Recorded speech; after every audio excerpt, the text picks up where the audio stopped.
তাসবিহ পাঠ করা, থামো, তাসবিহ পাঠ করা অবশ্যই জায়েজ, তবে তাসবিহ দানা ব্যবহার করা ঠিক না। কি জন্য? রাসূল সাল্লাল্লাহু আলাইহি ওয়াসাল্লাম বলেছেন যে আমাদের যেই আঙ্গুলগুলো দিয়ে আমরা তাসবিহ পাঠ করব, এগুলো কিয়ামতের মাঠে কথা বলবে, সাক্ষ্য দিবে। আল্লাহ রাসূল বলেননি যে আমাদের দানাগুলো কথা বলবে। অতএব আমাদের হাত ব্যবহার করা উচিত, যাতে আমাদের অঙ্গ প্রত্যঙ্গ কিয়ামতের মাঠে আমাদের পক্ষে আল্লাহর সামনে কথা বলে। প্রশ্ন হচ্ছে, আমার গণনায় ভুল হয়, এই জন্য আমি তাসবিহ দানা ব্যবহার করি। তো আল্লাহ কি বলেই দিয়েছে যে তোমাকে 100টা গণনা 100টাই ঠিক হতে হবে? এটা বলেছে নাকি? হ্যাঁ, লাইসা লিল ইনসানি ইল্লা মা সাআ, 100টা গণার চেষ্টা করো, ভুল হলে আল্লাহ 100টারই নেকি দিয়ে দিবে রে বাবা। দিবে না?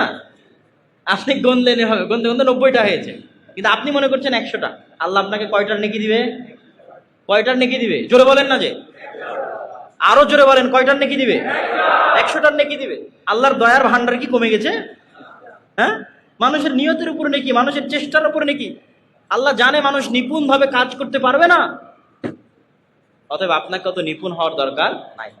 নিয়ত করেন, চেষ্টা করেন, আর নেকি পেতে থাকেন, আনলিমিটেড নেকি। অযথা জোরাজুরি বাড়াবাড়ি করে নিজের